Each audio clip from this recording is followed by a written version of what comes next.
Shakur Stevenson wins by unanimous decision over Artem Haratunian, and Oshaki Foster didn't get that decision. I don't understand what's going on in boxing. I'm Paulie Malignaggi. This is Paulie TV. So let's start with the main event first. Shakur Stevenson gets the win. Everybody's been talking about, okay, he's not the most exciting fighter. He's so effective, though. So effective. And you know what I felt like in this fight with Artem Haratunian? Who he wasn't going to be a world beater. Okay, Haratunian's always been tough, but he's not going to be a world beater. Nonetheless, Haratunian came in with only one loss to Frank Martyn, so you were going to sort of make that comparison as well. But I felt like Shakur at least tried to give people what they want. Listen, he's not going to become what he's not. What he is an excellent fighter. But what he's not is, again, the guy who's going to go get you and be the most exciting fighter. He tried to hold his ground more. He tried to even take it to Haratunian a bit more than he has in the past. But you could almost see, at times, it was almost a little bit uncomfortable, like where he's too close, he smothered himself. He's not used to fighting that way. And, of course, in spots, he went back and changed range and whatnot. Here's the thing. As long as Shakur Stevenson doesn't lose the identity of what makes him great, I don't mind him trying out this experimental stuff against guys like Haratunian. Honestly, it's not going to make him all that much more exciting. Was he that much more exciting? I don't think so. But for me, as a sports fan in general, for me, I want to see even if I don't like somebody, I want to see if somebody can beat them. There were teams I grew up rooting against. The 80s Bulls, I was a Knicks fan, hated them. You know, there was the San Francisco 49ers of the 80s and the 90s. My Giants weren't that good, but in the late 80s, couldn't stand the 49ers. You know what I mean? Rooted against them. And you know what I'm saying? You still wanted to watch them play. You know what I mean? You still should want to watch Shakur Stevenson because you should want to see who the best is. I still used to watch these teams because I wanted to see who the best is. I wanted to see if somebody could beat them. You know what I mean? I used to root against them. I get Shakur is not a bad guy, so he's not going to be that cocky, arrogant guy. He doesn't have that mouthpiece where he makes it easy to root against him.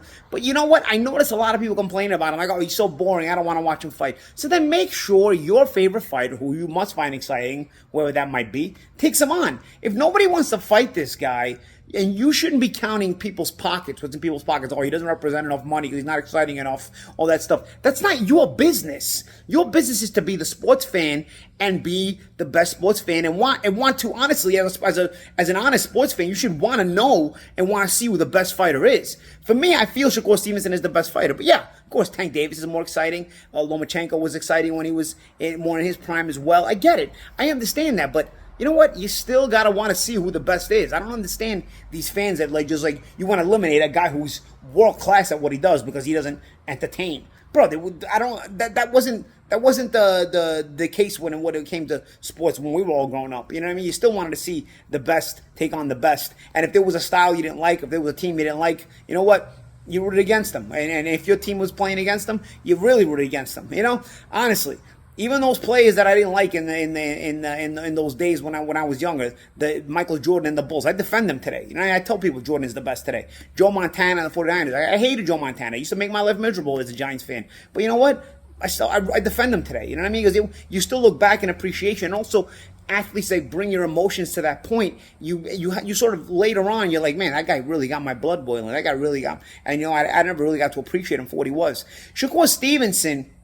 For all you people who say, oh, I don't care for him, he bores me. Okay, again, you should want to see somebody take him on and beat him. It's one of these good fighters. I mean, the guy barely loses around. The guy tries to make it exciting as he can, you know? He's not going to be a big puncher. He's not the lights-out puncher guy. He's very, very effective. This is called boxing. It's not called knockout. If you don't like it, you don't watch it. It's called the best boxer. It's hit and don't get hit.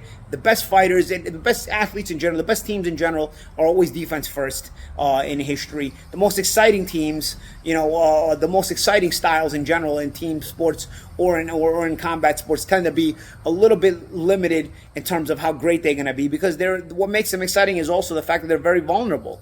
And Shakur just doesn't have a lot of vulnerabilities. And I feel like if he's going to take some chances against the Haratunians where he's going to hold his ground a little bit, okay, I get it. You know, I still saw people complaining on the internet, which really irks me. I mean, you know, I honestly, then like I said, go beat him. Go beat him. If anybody's complaining, go beat him. Go show that you can beat your favorite fighter. Can beat him. If your favorite fighter doesn't want to fight him, then it's obvious that your favorite fighter is also scared to fight him. You understand me? That's how it works here. And That's why I don't have complaints about the way Shakur looked last night. Yes, it was a little bit dull. I get it. You know what?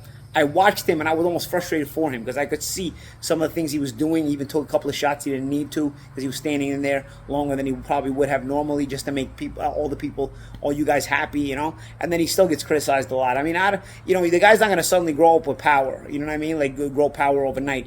But he's so effective. And I do hope that we get that whole, Tank Shakur big showdown, if Tank gets by Lomachenko, which at this point you would assume he does, if they make that fight, of course.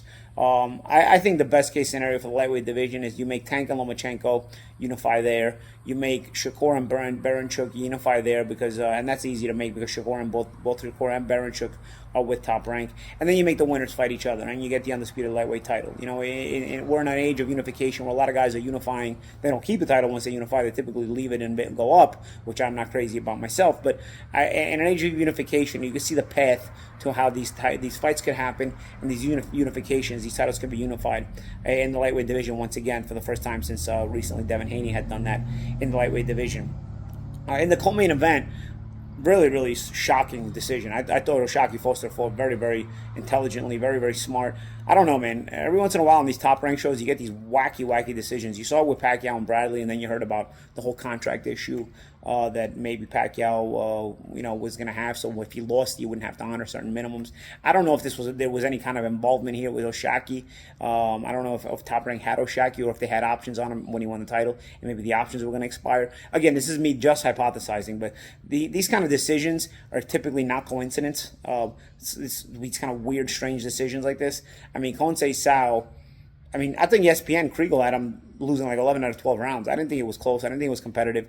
I thought O'Shaquie felt pretty disciplined and was sharp. Konsei Sao has no legs at this age. He's falling in. He's slapping with his punches. I thought the decision was shocking.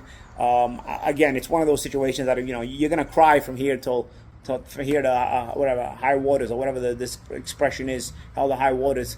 But you're not going to get any changes in boxing. This is the joke that boxing has become. You're not going to. The judges in fights like this should never work again. No, one shot, one strike and you're out.